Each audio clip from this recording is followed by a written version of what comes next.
Hello दोस्तों, आज की इस वीडियो में हम अमेंडमेंट ऑफ द कॉन्स्टिट्यूशन यानी कॉन्स्टिट्यूशन में कैसे अमेंडमेंट करा जा सकता है या फिर कैसे कॉन्स्टिट्यूशन में संशोधन करा जा सकता है उसके बारे में देखेंगे।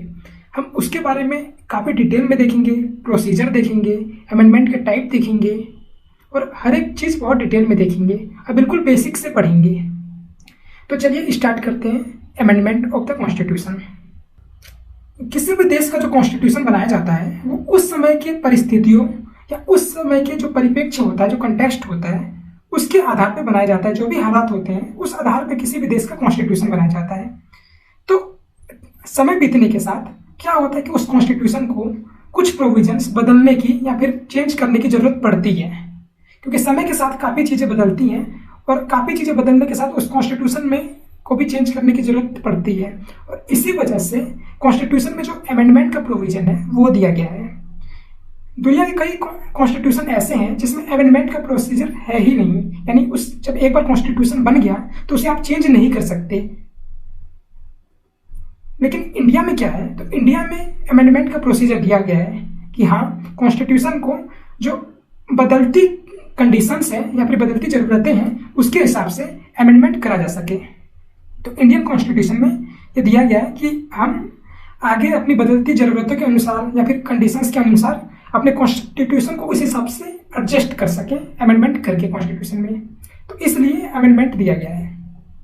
जो अपने कॉन्स्टिट्यूशन में अमेंडमेंट है वो ना ही बहुत ज़्यादा फ्लेक्सिबल है, जैसे कि ये आपको ब्रिटेन में मिलता है, और ना ही बहुत ज़्यादा रिजिड है जो कि आपको यूएसए में मिलता है। तो अपने कॉन्स्टिट्यूशन में क्या कर रखा है कि सिंथेसिस ऑफ बोथ यानी दोनों का मिक्स कर रखा है। कुछ प्रोविजंस ऐसे बनाए गए हैं जो कि काफ़ी फ्लेक्सिबल हैं और कुछ प्रोविजंस ऐसे बनाए गए हैं जो कि काफ़ी रिजिड हैं। तो अपना कॉन्स्टिट्यूशन इस वे में काफ़ी यूनिक है। जो अमेंडमेंट की बात कही गई है वो कॉन्स्टिट्यूशन के आर्टिकल 368 में बात कही गई है। आर्टिकल 368 पार्ट 20 में अमेंडमेंट की बात कही गई है। इसमें यही कहा गया कि कॉन्स्टिट्यूशन को कैसे चेंज, इस आर्टिकल में ये बताया गया कि कॉन्स्टिट्यूशन को कैसे चेंज करा जा सकता है या फिर प्रोसीजर वगैरह क्या है चेंज करने के, या कौन कर सकता है कॉन्स्टिट्यूशन में चेंज। दोस्तों, कॉन्स्टिट्यूशन में अमेंडमेंट करने का मतलब क्या होता है? अमेंडमेंट करने का मतलब क्या होता है कि कॉन्स्टिट्यूशन में दिए गए किसी प्रोविजन को डिलीट कर देना या फिर किसी अन्य प्रोविजंस को ऐड कर देना या फिर जो एग्जिस्टिंग प्रोविजन है उसे मॉडिफाइड कर देना। यही तीन चीजें हो सकती हैं कि किसी को ऐड कर सकते हैं या फिर किसी को डिलीट कर सकते हैं या फिर किसी को मॉडिफाइड कर सकते हैं। तो यही होता है अमेंडमेंट का मतलब। एक चीज और यहाँ पे निकल के आती है कि क्या कॉन्स्टिट्यूशन में अमेंडमेंट का जो प्रोविजन दिया गया है तो अमेंडमेंट का जो पावर है वो कितनी रहेगी? क्या कॉन्स्टिट्यूशन के किसी भी प्रोविजन को अमेंड करा जा सकता है? तो इसका जो सॉल्यूशन है, इसका जवाब जो है वो सुप्रीम कोर्ट ने दिया था केशवानंद भारती केस 1973। यहाँ पे केएन मतलब केशवानंद भारती केस 1973। इसमें सुप्रीम कोर्ट ने कहा था कि पार्लियामेंट को अमेंडमेंट की पावर है। अमेंडमेंट कौन करता है? तो पार्लियामेंट करता है। तो पार्लियामेंट को यहाँ पे पार्लियामेंट को अमेंडमेंट की पावर तो है, लेकिन वो संविधान के बेसिक स्ट्रक्चर को अमेंड नहीं कर सकता किसी भी शर्त पे। बेसिक स्ट्रक्चर को छोड़ के आप किसी भी प्रोविजन को अमेंड कर सकते हैं, लेकिन बेसिक स्ट्रक्चर को नहीं कर सकते। यहाँ पे जो बेसिक स्ट्रक्चर है इसका मतलब क्या होता है? बेसिक स्ट्रक्चर का क्या मतलब होता है कि संविधान के बहुत ही ज्यादा इंपॉर्टेंट प्रोविजन जिसको हटा देने से संविधान का कोई मतलब ही नहीं रहेगा। जैसे कि इंडियन कॉन्स्टिट्यूशन में कुछ बेसिक स्ट्रक्चर के एग्जाम्पल क्या है, जैसे कि मान लीजिए पार्लियामेंट्री सिस्टम है या फिर सेपरेशन ऑफ पावर है। Separation of power legislative, executive और जुडिशरी के बीच जो सेपरेशन ऑफ पावर है ये भी बेसिक स्ट्रक्चर पार्ट है। मान लीजिए कि कल को हम ये हटा देते हैं सेपरेशन ऑफ पावर कि ई और जे के बीच कोई सेपरेशन ऑफ पावर नहीं है, या फिर जो ई है वो जे का काम भी देख सकता है, तो कल को कॉन्स्टिट्यूशन का कोई मतलब ही नहीं रहेगा, कॉन्स्टिट्यूशन ब्रेक हो सकता है। या फिर पार्लियामेंट से प्रेसिडेंशियल सिस्टम में चेंज करना हो कंट्री को तो ये भी इम्पॉसिबल है। क्यों? क्योंकि ये जो है वो बेसिक स्ट्रक्चर का पार्ट है और पार्लियामेंट जो है वो बेसिक स्ट्रक्चर को किसी भी कीमत पे नहीं चेंज कर सकती। और ये किस केस में कहा गया था? तो केशवानंद भारती केस में 1973 में। चलिए आगे देखते हैं। आगे है कि प्रोसीजर क्या है कॉन्स्टिट्यूशन को अमेंड करने का, तो इसे स्टेप बाय स्टेप समझेंगे। ये जो प्रोसीजर है अमेंड करने का वो आर्टिकल 368 या अनुच्छेद 368 में दिया गया है संविधान के। तो संविधान को अमेंड करने के लिए जो पहला काम क्या है कि ये बिल से ही अमेंड हो सकता है, यानी आप इसे ऑर्डिनेंस के तहत अमेंड नहीं कर सकते। तो आपको क्या करना पड़ेगा कि पहले बिल लाना पड़ेगा। अब बिल जो है वो किसी भी हाउस में लाया जा सकता है, किसी भी हाउस में शुरू करा जा सकता है। जैसे कि पता है आपको कि पार्लियामेंट के 2 हाउस होते हैं। 2 हाउस कौन कौन से यहाँ पे? लोकसभा और राज्यसभा। नहीं तो बिल को लोकसभा में लाया जा सकता है, नहीं तो बिल को राज्यसभा में लाया जा सकता है। एक चीज और, यहाँ पे जो लिखा गया है वो पार्लियामेंट है, यानी इसका मतलब ये हुआ कि स्टेट लेजिस्लेचर, जो स्टेट लेजिस्लेचर होता है उसमें कोई बिल नहीं लाया जा सकता। अगर कॉन्स्टिट्यूशनल अमेंडमेंट बिल है तो उसे स्टेट लेजिस्लेचर में नहीं लाया जा सकता, इसे केवल और केवल पार्लियामेंट में ही लाया जा सकता है। तो पहला स्टेप क्या है कि पहला कि बिल लाना पड़ेगा उसके लिए। अब बिल किस हाउस में लाया जा सकता है? तो चाहे वो लोकसभा में लाया जा सकता है या फिर राज्यसभा में। तो पहला स्टेप ये है। उसके बाद से क्या होगा सेकंड स्टेप में कि जो बिल है वो कोई भी ला सकता है, या तो कोई मिनिस्टर लेके आ सकता है या फिर कोई प्राइवेट मेंबर।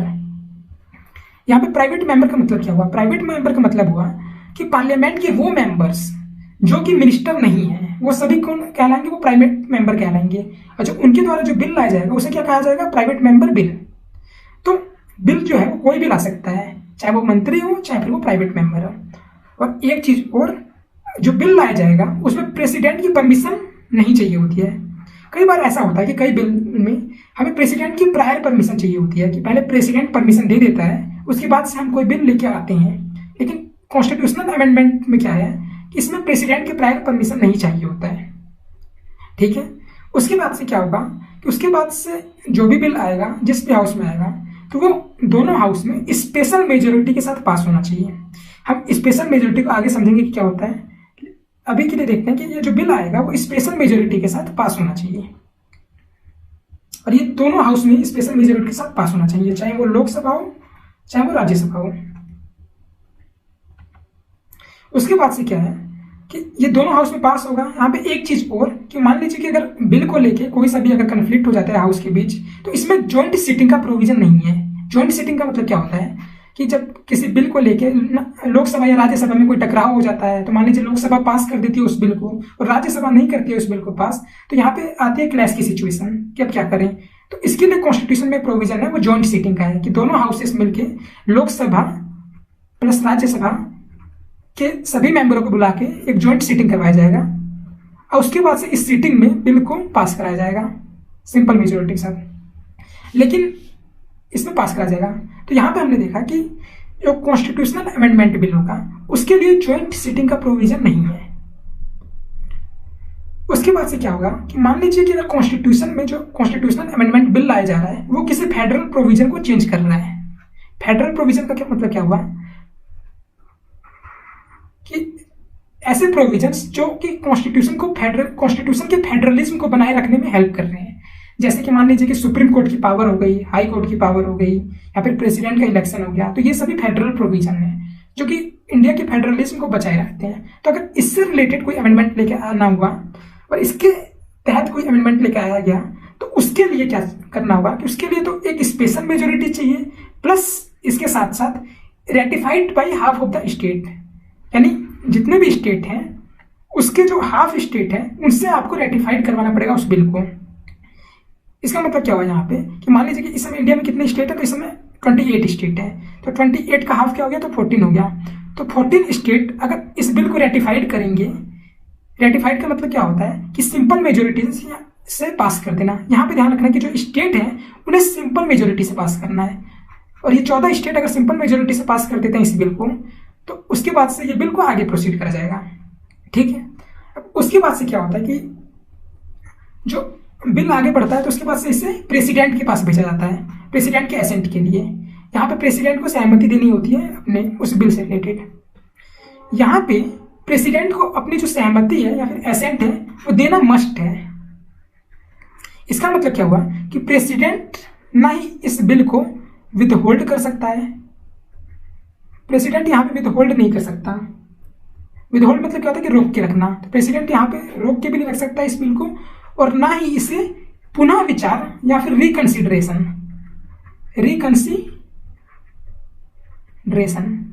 या पुनः विचार के लिए फिर से पार्लियामेंट के पास नहीं भेज सकता, यानी उसे हर हाल में इस बिल को असेंट देना ही होगा या फिर सहमति अपनी देनी ही होगी। और जैसे ही प्रेसिडेंट की सहमति मिल जाती है तो ये जो बिल है वो क्या बन जाता है, वो बन जाता है आपका कॉन्स्टिट्यूशनल अमेंडमेंट एक्ट, जो कि अब तक बिल हुआ करता था, और वो बन जाता है आपका कॉन्स्टिट्यूशनल अमेंडमेंट एक्ट। और इसके बाद से क्या हुआ कि इसके बाद से जो भी अमेंडमेंट दिया गया था या फिर उस बिल में जो भी अमेंडमेंट था उस हिसाब से कॉन्स्टिट्यूशन में अमेंडमेंट हो जाता है। तो ये था हमारा पूरा प्रोसीजर। एक बार फिर से इसे जल्दी से रिपीट कर लेते हैं प्रोसीजर को, कि पहले क्या था इसमें। तो पहले आपको बिल को लेके आना है, और ये बिल जो है वो किसी भी हाउस में लेके आया जा सकता है। उसके बाद से क्या है कि ये बिल जो है कोई मिनिस्टर लेके आ सकता है या फिर कोई प्राइवेट मेंबर लेके आ सकता है, और इसमें प्रेसिडेंट की परमिशन नहीं चाहिए होती है। पहले इस बिल को स्पेशल मेजोरिटी से पास कराना होगा। उसके बाद से यहाँ पे ज्वाइंट सीटिंग का कोई प्रोविजन नहीं है, और अगर बिल में फेडरल से रिलेटेड प्रोविजन है उसे अमेंड करना है तो उसे हाफ ऑफ द स्टेट से रेटिफाइड भी कराना होगा। और उसके बाद से प्रेसिडेंट के पास भेजना होगा एसेंट के लिए। अब प्रेसिडेंट यहाँ पे अपना एसेंट देना जरूरी है प्रेसिडेंट को। जैसे प्रेसिडेंट एसेंट दे देगा तो वो एक्ट बन जाएगा। यहाँ पे एक चीज और, यहाँ पे कुछ हम करंट से रिलेटेड चीजें देख लेते हैं कि अब तक टोटल कितने कॉन्स्टिट्यूशनल अमेंडमेंट एक्ट आए हैं। तो अब तक टोटल कितने कॉन्स्टिट्यूशनल अमेंडमेंट एक्ट आए हैं या फिर कितनी बार कॉन्स्टिट्यूशन को अमेंड करा जा चुका है, तो वो है आपका 104 बार। 104 बार। जो 104th कॉन्स्टिट्यूशनल अमेंडमेंट एक्ट था वो क्या था, यहाँ पे जो 104th कॉन्स्टिट्यूशनल अमेंडमेंट एक्ट था, ये कब लेके आया गया था, ये आपका लेके आया गया था 2020 में। तो इसके तहत क्या करा गया था कि इसके तहत दो चीजें करी गई थी। पहला क्या करा गया था कि जो लोकसभा या राज्यसभा, यहाँ पे लोकसभा और राज्यसभा है, या फिर हम इसे क्या देते हैं पार्लियामेंट में एससी और एसटी के लिए जो सीटें रिजर्व करी गई हैं उसे 10 ईयर के लिए और एक्सटेंड कर दिया गया। यानी अब कहाँ तक हो गया, अब 2030 तक कर दिया गया एक्सटेंड। यानी जो पार्लियामेंट में अपनी एससी और एसटी क्लास के लिए, एससी मतलब शेड्यूल कास्ट और एसटी मतलब शेड्यूल ट्राइब, इनके लिए सीटें रिजर्व करी गई हैं, तो उसे एक्सटेंड करके 10 ईयर और बढ़ा दिया गया, और अब ये हो गया कितना, 2030 तक। और दूसरा इसमें क्या करा गया था इस अमेंडमेंट के तहत कि जो आपका लोकसभा में जो 2 एंग्लो इंडियन जो मेंबर हुआ करते थे वो नॉमिनेट करे जाते थे, तो एंग्लो इंडियन मेंबर को नॉमिनेट करा जाता था। इस प्रोविजन को हटा दिया गया। इसका मतलब क्या हो गया, अब जो है वो जो भी लोकसभा में जो 2 एंग्लो इंडियन मेंबर हैं उन्हें नॉमिनेट नहीं करा जाएगा। ठीक है, तो ये था आपका 104th कॉन्स्टिट्यूशनल अमेंडमेंट एक्ट, जो कि बिल्कुल लेटेस्ट है। अच्छा, इससे और भी 2-3 अमेंडमेंट देख लेते हैं कि जो कि अक्सर पूछे जाते हैं एग्जाम में या फिर जरूरी है आपको जानना। तो जो 103rd कॉन्स्टिट्यूशनल अमेंडमेंट एक्ट था वो किससे रिलेटेड था, ये कब लेके आया गया था, ये लेके आया गया था 2019 में। और ये वाला जो कॉन्स्टिट्यूशनल अमेंडमेंट एक्ट है ये किससे रिलेटेड था, ये था 10% रिजर्वेशन।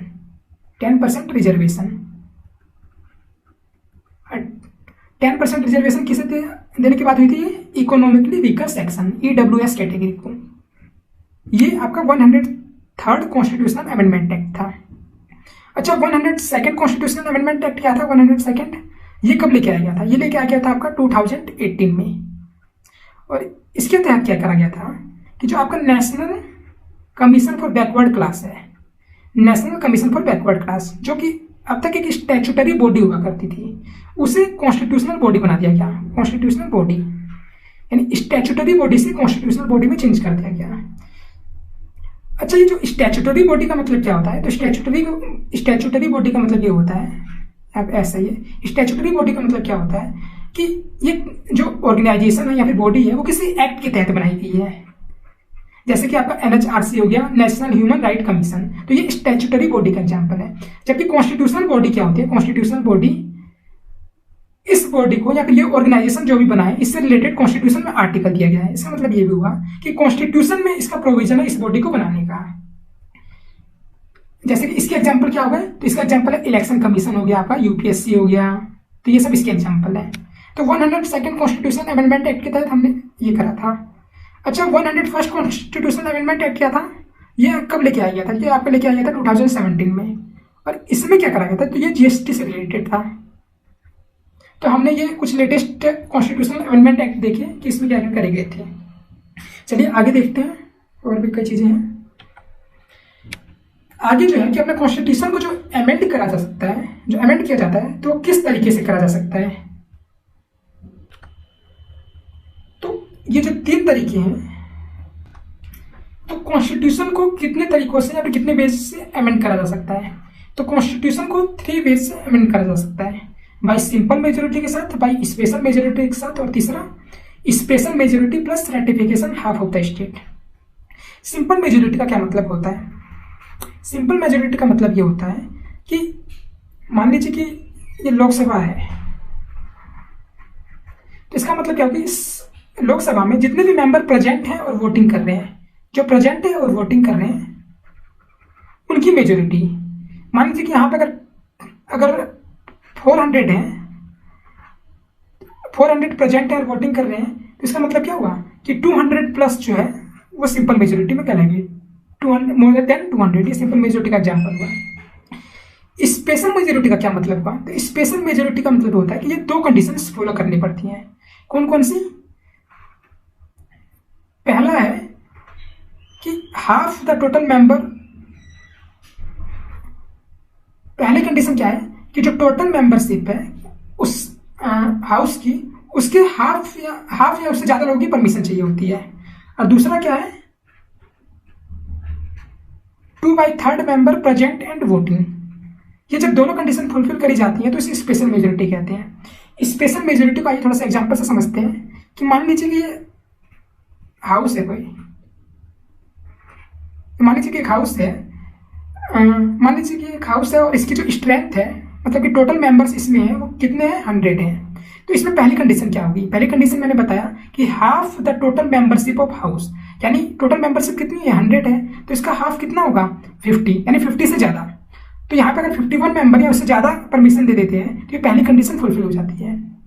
और दूसरी क्या है, 2/3 प्रेजेंट एंड वोटिंग। तो इसमें मान लेते हैं कि हम जो 10 मेंबर है इसके वो अब्सेंट हैं, किसी ना किसी कारण से अब्सेंट हैं, तो जो टोटल मेंबर इसमें बच गए, कितने बच गए, 90। तो इसमें सेकंड कंडीशन क्या है कि 2/3 प्रेजेंट एंड वोटिंग। तो 90 का 2/3 कितना हो गया, तो ये हो गया 60, यानी 60 मेंबर से ज्यादा अगर इस बिल को एग्री कर जाते हैं तो ये सेकंड कंडीशन भी फुलफिल हो जाती है। तो ये होता है आपका स्पेशल मेजोरिटी। तीसरा क्या है, तीसरा है special majority plus ratification of half of the state. यहाँ पे जो टोटल स्टेट होते हैं, मान लीजिए इसमें 28 स्टेट है, तो 28 का हाफ में 14 हो गया। जो 14 स्टेट हैं उन्होंने सिंपल मेजोरिटी से उस बिल को पास कर दिया, तो ये वाली कंडीशन फुलफिल हो जाती है। तो कॉन्स्टिट्यूशन को कितने तरीके से चेंज करा जा सकता है, तो वो बाई सिंपल मेजोरिटी के साथ भी, या फिर बाई स्पेशल मेजोरिटी के साथ भी, और by special majority plus ratification half of the state, इसके साथ भी। हम इन तीनों के एग्जाम्पल आगे वाली स्लाइड में देखेंगे, बहुत ध्यान से देखेंगे, ठीक है। जो मैंने शुरू में बताया था कि कॉन्स्टिट्यूशन की जो अमेंडमेंट की बातें कही गई हैं वो कॉन्स्टिट्यूशन के किस आर्टिकल में कही गई हैं, तो कॉन्स्टिट्यूशन के आर्टिकल 368 या फिर पार्ट 20, जो पार्ट 20 है कॉन्स्टिट्यूशन का, उसमें बात कही गई है आर्टिकल कॉन्स्टिट्यूशन के अमेंडमेंट की। तो जो आर्टिकल 368 है उसमें ये 2 ही तरीके से अमेंडमेंट के लिए कहा गया है। जो आर्टिकल 368 है उसमें 2 ही तरह के, ये जो 2 टाइप के अमेंडमेंट है उन्हें मेंशन करा गया है, ये सिंपल मेजोरिटी वाला नहीं करा गया है। लेकिन कॉन्स्टिट्यूशन को सिंपल मेजोरिटी के साथ भी अमेंड करा जा सकता है। जैसे कि मान लीजिए कुछ एग्जांपल क्या हो गया, तो आर्टिकल 2 हो गया, आर्टिकल 3 हो गया, या फिर आर्टिकल 169 हो गया। तो इसमें चेंज लाना हो, तो इसमें चेंज लाने का मतलब क्या है कि हम कॉन्स्टिट्यूशन में अमेंड कर रहे हैं, तो इसे भी हम सिंपल मेजोरिटी के साथ कर सकते हैं। तो ये हमने देखा कि कॉन्स्टिट्यूशन को कैसे अमेंड करा जा सकता है। अब आइए इनके हर एक के एग्जाम्पल देख लेते हैं। पहला जो है वो सिंपल मेजोरिटी के देखते हैं कि bye simple majority of the parliament, इस सिंपल मेजोरिटी के साथ कौन कौन से अमेंडमेंट करे जा सकते हैं। पर यहाँ पे एक बात और ध्यान रखने की, यहाँ पे पार्लियामेंट है, इसका मतलब क्या होगा कि स्टेट लेजिस्लेचर में कोई बिल नहीं लाया जा सकता कॉन्स्टिट्यूशन को अमेंड करने का, या स्टेट को कोई राइट नहीं है कॉन्स्टिट्यूशन को अमेंड करने का। जबकि अमेरिका में क्या है, यूएसए में इससे बिल्कुल अलग है। यूएसए में कॉन्स्टिट्यूशन को वहाँ के जो स्टेट है वो भी अमेंड कर सकती हैं, वो भी बिल लेके आ सकती हैं कॉन्स्टिट्यूशन को अमेंड करने की, लेकिन इंडिया में ऐसा नहीं है। तो मान लीजिए कि एडमिशन और एस्टैब्लिशमेंट ऑफ न्यू स्टेट, किसी न्यू स्टेट को बनाना है या फिर ऐड करना है अपने कॉन्स्टिट्यूशन में, तो जो कि आर्टिकल 2 भी है, ये आर्टिकल 2 कहता है। तो अगर इसमें कोई चेंज ला रहे हैं, न्यू स्टेट बना रहे हैं, तो ये सिंपल मेजोरिटी के साथ करा जा सकता है। आर्टिकल 2 में चेंज, यहाँ पे ये अगर कोई एग्जिस्टिंग स्टेट है, अगर उस स्टेट की हम कोई एरिया चेंज कर रहे हैं या फिर बाउंड्री चेंज कर रहे हैं, तो ये कैसे होगा, एरिया या फिर बाउंड्री या फिर उसका नाम चेंज करने का इन सब का मतलब क्या होगा कि हम कॉन्स्टिट्यूशन में कहीं ना कहीं चेंज कर रहे हैं। तो इसे भी सिंपल मेजोरिटी के साथ करा जा सकता है। या फिर legislative council of the state, या फिर किसी स्टेट की लेजिस्लेटिव काउंसिल को एबोलिश कर रहे हैं या फिर क्रिएट कर रहे हैं। यहाँ पे लेजिस्लेटिव काउंसिल का मतलब क्या है, यहाँ पे मान लीजिए कोई स्टेट है, जैसे कि यहाँ पे पार्लियामेंट है, जो तो अपना पार्लियामेंट क्या है वो बाई कैमरल है। बाई कैमरल का मतलब क्या हुआ कि पार्लियामेंट के 2 हाउस हैं, लोकसभा और राज्यसभा, ठीक है। लेकिन स्टेट क्या है कि इंडिया में कई स्टेट जो ऐसे हैं वो यूनिकैमरल है, कई स्टेट जो है वो यूनिकैमरल है, जबकि कई स्टेट जो है वो बाई कैमरल है। जैसे यूनिकैमरल का एग्जांपल क्या हो गया, तो आपका हो गया वेस्ट बंगाल वगैरह, वेस्ट बंगाल आपका यूनिकैमरल है, या फिर राजस्थान वगैरह ये यूनिकैमरल है। और बाई कैमरल का मतलब क्या हुआ कि यहाँ की जो स्टेट लेजिस्लेचर है, यहाँ पे 2 हाउस हैं, एक स्टेट असेंबली है और एक स्टेट काउंसिल है। ये लेजिस्लेटिव काउंसिल है, यहाँ पे जो स्टेट है यहाँ पे 2 हाउसेस हैं। बाई कैमरल का मतलब ये हुआ। जैसे इसके एग्जाम्पल क्या हो गया आपका, तो यूपी है, उत्तर प्रदेश वगैरह हो गया, या फिर महाराष्ट्र हो गया, तो ये इसके एग्जाम्पल है। तो बाई कैमरल का मतलब क्या हुआ कि यहाँ पे 2 हाउसेस हैं स्टेट की, स्टेट असेंबली, स्टेट लेजिस्लेचर के 2 हाउस हैं, एक स्टेट असेंबली होगा और एक स्टेट की लेजिस्लेटिव काउंसिल हो गई। तो ये जो है ये स्टेट के लिए जो होता है वो स्टेट चाहे तो इस लेजिस्लेटिव काउंसिल को बना भी सकता है या फिर एबोलिश भी कर सकता है। तो लेजिस्लेटिव काउंसिल को क्रिएट करना या फिर एबोलिश करना जो हुआ तो वो कॉन्स्टिट्यूशन में अमेंडमेंट ही माना जाता है। तो ये सिंपल मेजोरिटी के साथ करा जा सकता है। अगला प्रोविजन है सेकंड शेड्यूल का। सेकंड शेड्यूल, जैसे कि आपको पता है कि कॉन्स्टिट्यूशन में अपने कितने शेड्यूल हैं, तो टोटल 12 शेड्यूल दिए गए हैं। तो इसमें जो सेकंड शेड्यूल है, अगर हम मान लीजिए इसमें चेंज लाते हैं, तो सेकंड शेड्यूल किससे रिलेटेड है, वो प्रेसिडेंट, गवर्नर, स्पीकर वगैरह के, इन सब लोगों के जो भी इमोल्यूमेंट्स है, अलाउंसेस, प्रिविलेजेस वगैरह जो दिए जाते हैं, तो वो सेकंड शेड्यूल में लिखे गए हैं। तो अगर इसमें चेंज लाना है तो वो भी सिंपल मेजोरिटी से लाया जा सकता है। अगर हम पार्लियामेंट की कोरम में चेंज लाते हैं, यहाँ पर कोरम क्या है, कोरम का मतलब क्या होता है कि minimum number of members required for hold meeting of the parliament. जैसे मान लीजिए कि अगर लोकसभा है तो इस समय, जैसे इस समय कितना है लोकसभा का कोरम, तो इस समय कितना है 10% ऑफ द टोटल मेंबरशिप। तो इसका मतलब क्या हुआ कि कोरम का मतलब क्या हुआ कि कम से कम मतलब मिनिमम कितने मेंबर्स चाहिए किसी भी मीटिंग को रखने के लिए। तो अगर लोकसभा के टोटल जो मेंबर्स है उसका अगर 10% मेंबर अवेलेबल होंगे तो कोई मीटिंग हो पाएगी, और 10% से कम होंगे तो नहीं हो पाएगी। तो कोरम का मतलब ये हुआ। तो अगर मान लीजिए पार्लियामेंट की कोरम में चेंज लाना है तो उसके लिए भी सिंपल मेजोरिटी के साथ लाया जा सकता है। अब कुछ स्पेशल मेजोरिटी के एग्जाम्पल देख लेते हैं। तो स्पेशल मेजोरिटी लिस्ट क्या है कि हम अगर फंडामेंटल राइट्स में कोई चेंज ला रहे हैं या फिर कोई डीपीएसपी में चेंज ला रहे हैं तो उसे स्पेशल मेजोरिटी से ला सकते हैं चेंज। और यहाँ पे एक चीज और ध्यान रखनी है, जो हमने पढ़ा था, ये जो थर्ड पॉइंट क्या है कि all other provisions which are not covered by the first and third categories.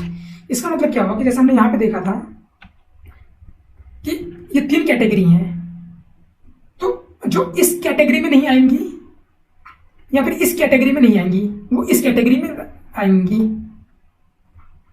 तो इस पॉइंट का मतलब ये हुआ कि जो सब्जेक्ट इस कैटेगरी में भी नहीं दिए गए हैं या फिर इस कैटेगरी में भी नहीं दिए गए हैं तो उसको जो अमेंड करना होगा तो उससे बाय डिफॉल्ट इस वाली कैटेगरी में आ जाएगा। और इसे कैसे अमेंड करेंगे तो स्पेशल मेजोरिटी के साथ अमेंड किया जाएगा। तो ये है इसका मतलब कि all other provisions which are not covered by the first and third category. ठीक है, अब आइए इसका एग्जांपल देख लेते हैं कि by special majority of parliament and consent of the state. तो इसके एग्जांपल क्या है, तो मान लीजिए कि अगर प्रेसिडेंट का इलेक्शन है कि अगर उसमें कोई हम अमेंडमेंट लेके आना चाहते हैं तो वो उस अमेंडमेंट को कैसे करा जाएगा, तो वो special majority plus consent of the state.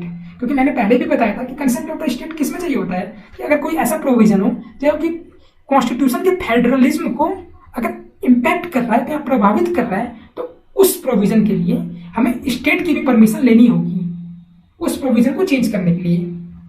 तो मान लीजिए कि अगर प्रेसिडेंट के इलेक्शन में चेंज ला रहे हैं या फिर सुप्रीम कोर्ट और हाई कोर्ट की इनकी पावर को अगर चेंज कर रहे हैं तो उसके लिए भी हमें इस मेजोरिटी की जरूरत पड़ेगी।